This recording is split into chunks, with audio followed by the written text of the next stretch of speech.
A weakened Keir Starmer is looking at imposing a wealth tax, which could decimate Brits' savings. Mr. Speaker, investors are fleeing the country. They're fleeing the country. He says he sticks to his manifesto promises. They promised not to put a tax on working people, and then we got the jobs tax. And all we have seen is jobs disappearing. Before the election, the Prime Minister promised, and I quote, "not a penny more on your council tax." The Institute for Fiscal Studies says that now council tax bills will rise at their fastest rate in 20 years. Will the Prime Minister admit that under him, council tax is set to soar? No, of course it's not. It soared under the last government.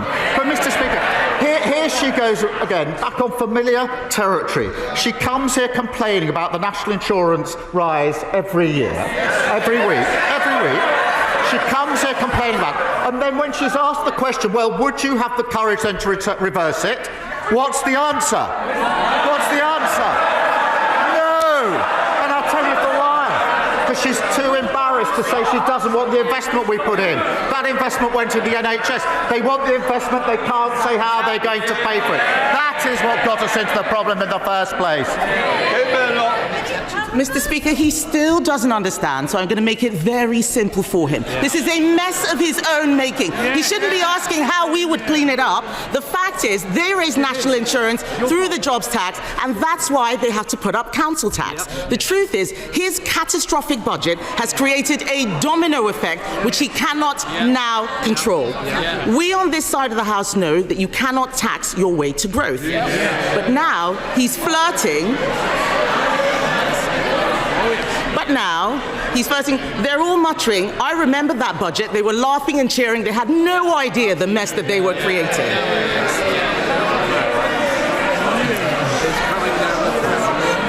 They should go and explain to their constituents about why unemployment is going up. But, Mr. Speaker, what is more worrying is that now he's flirting with Neil Kinnock's demand for a wealth tax. Let's be honest about what that means. This is a tax on all of our constituent savings, on their houses, on their pensions. It would be a tax on aspiration. Will the Prime Minister rule this out?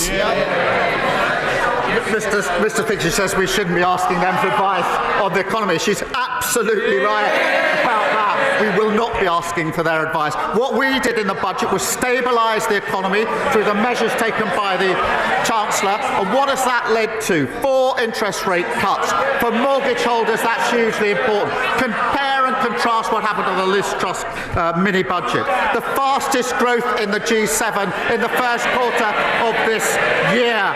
Wages up more in the first 10 months of a Labour government than the 10 years under the Tories. So no, we don't need lessons from them. Though there is huge pressure on the public finances. Just yesterday, the OBR warned Britain's public debt could soar past 600% of GDP, an unprecedented level if we didn't change tack. This should be the main story on the news every single day, that unless something is done, unless we change path, the country is in an unsustainable position. Essentially, we're going to need either very big tax rises or very big spending cuts. I mean, this is the most extraordinary thing about it all. I mean, the central projection is that debt is going to go from, well, it's near 100% of GDP now. That's bad enough. To 270% of GDP. But the report says that if productivity continues to grow at the sluggish pace that it's been growing at for the last couple of years, 270 actually would be a massive underestimate. It could rise to 647% of GDP. I mean, is there a single country in the world that has debt at that level? I mean, that is effective bankruptcy. Yeah, we've been running the public finances essentially since the financial crisis on the basis that something will turn up, that somehow productivity growth will snap back into place, that living standards will rise again, that we'll go back to the world in the 90s and the 2000s and the 80s, and that everything will turn out okay. And we're slowly accepting that it's not going to do that. I mean, the NHS alone over the next 50 years, as the population ages, is set to double as the percentage of the national wealth it takes. As the report today says, the state pension with the triple lock is marching ever upwards. We saw just the other week welfare and incapacity spending meant to go up by 30 billion this Parliament. Labour MPs couldn't even bring themselves to back something which would have taken 5 billion off that 30 billion. And Robert, how much of this is about the pandemic? Because the report also says that we're in a particularly vulnerable position for any shocks. So if there were, God forbid, something like that to happen again to the global economy, we'd be stuffed. Yeah, so the pandemic's a huge part of this, but it's accelerated a longer-term story, which is that we haven't been, the way you're meant to do this is you're meant to save during the good years to afford to be able to cope with things like the pandemic or the financial crisis. And what we've been doing is we've been splashing the cash when crises come along, but we haven't then been saving. We haven't then been going back and getting our budget back into surplus. I mean, from memory, I think the national budget has been in surplus 4 or 5 times in the last 50 years. So, and since the pandemic, because of the huge amounts of money we spent and the economic impacts of that, essentially we've been running the public finances on a sort of razor edge. The reason that everyone cares about the OBR now and cares about fiscal headroom is that the Chancellor, both Jeremy Hunt and Rachel Reeves and any other Chancellor, has been running the public finances really, really close to the edge. Because they cannot bring themselves. That is such a good point. I mean, if there was less of a large deficit, we wouldn't care what the OBR said. It wouldn't matter so much. Robert, just really quickly, in the mid-1970s, we had to go crawling to the IMF for a bailout. It was a humiliation for this country, and with it came conditions. I mean, is there any way out of this that doesn't mean that we could head towards the International Monetary Fund for some sort of third world bailout? I think the real danger is of a bond strike. It's of the gilt market.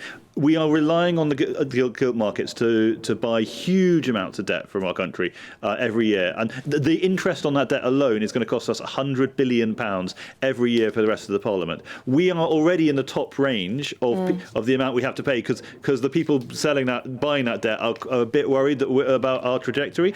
If they go on strike, if they decide, you know what, we're not going to fund this anymore, we're going to jack up the price this country has to pay. The former political secretary to Tony Blair said a wealth tax could help raise revenue, despite concerns it would force people to sell assets, including their homes, to pay the yearly levy. Over the weekend, it was this doom-ridden graph that revealed the extent to which the government has decimated our economy. While countries like the United Arab Emirates and the US are attracting thousands of millionaires, the United Kingdom is scaring them off. A projected 16,000 are set to leave. And you may think the government would attempt to turn this round by making the UK a more attractive place to live. But it was the former Labour leader, Lord Kinnock, who said yesterday that the party was considering implementing wealth taxes. Well, I'm joined now by former political secretary to Sir Tony Blair, John McTernan. John, it's a pleasure to have you on the programme again. Wealth taxes have been tried in other countries. They just get wealthy people to leave, don't they? It depends what tax you're using, and it depends what wealth you're taxing.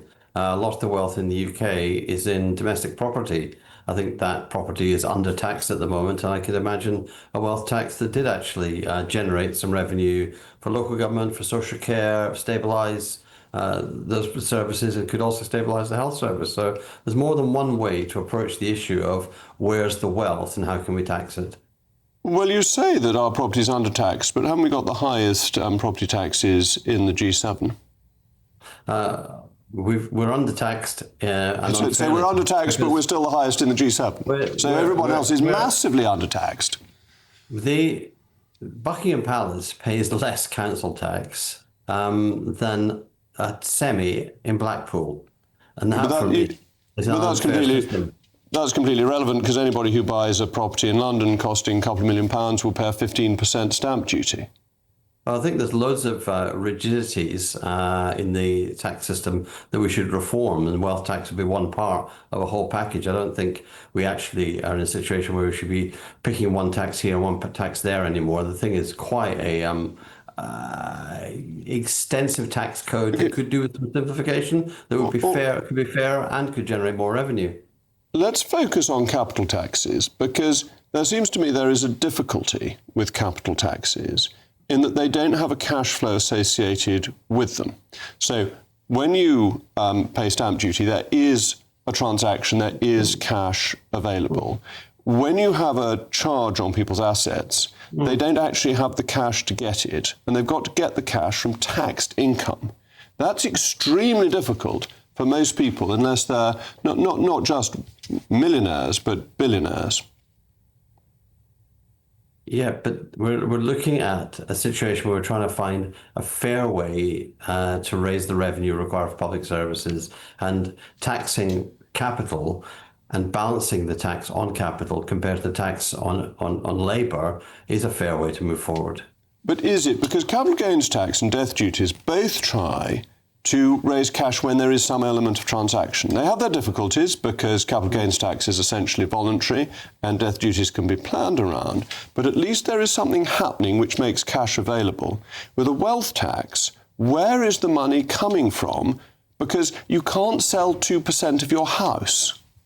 No, but you can rent 2% of your house, can't you? If your house is under occupied, if you're a council tenant, you've got a bedroom tax, which is a pressure downwards on you to try to move you out of your property to a different, smaller property. If you're occupying, which a lot of people are in the private sector who are homeowners, then but what if you're not a little incentive to stay working a bit longer, or a little so incentive. Are you basically?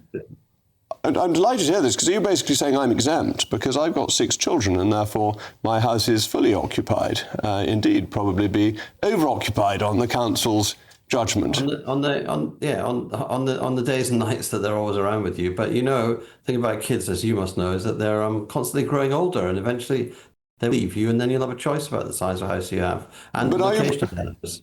Are you, is Neil Kinnock, proposing a wealth tax of this kind that you'll pay only if you're not using your bedrooms, and if you take in a lodger, you'll get a discount? No, Neil is proposing, I think, a different tax from me. I'm just pointing out that wealth is around us in many, many ways. During the pandemic, when the economy was quite quiet, £2 trillion increased in domestic property value. That is a form of windfall because people weren't actually improving the economy, but their houses got much, much more valuable. We need to look at a wide range of ways of raising revenue. But it's not a windfall because they can't do anything with it. They've got to live in their house. The Shadow Business and Trade Secretary said the UK tax base is on a knife edge as high-worth individuals flee high tax and regulations. It's just depressing. The lack of understanding from this government. I mean, they genuinely believe there's a magic money tree. It is insane when people are voting with their feet. Some of the people that pay... We have a hugely progressive tax system in this country. The top 1% pay fully 30% of all income tax. Imagine a system that's so precarious as that if that top 1% leave, as we're seeing day by day more evidence mounting that they are, that everybody else is going to have to pay more to make good that 30% hole in income tax. You're right on capital taxes.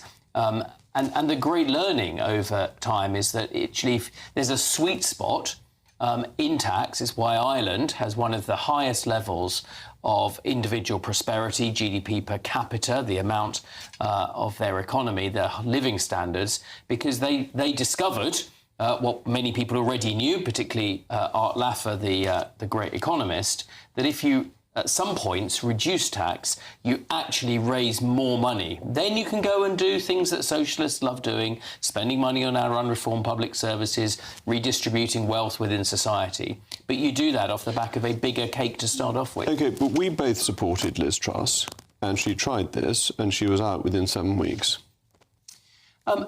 And as you know, subsequent investigations into things like the Bank of England and the degree of concentration of our pension funds in gilts undoubtedly played a role around that. I'm not going into the individual execution of things, but look, that has to be where the Conservative Party, the consistent party of economic competence that believes in people keeping more of what they earn and government spending the minimum consistent with providing a basic safety net in society, that to me is where the Conservative Party is right to pitch its tents. And it's probably no coincidence that we've had a few good weeks, actually, and Kemi's done a lot of talking about the economy, about some honest truths about the state we're in, but also talking about those first principle Conservative values as it comes to the economy.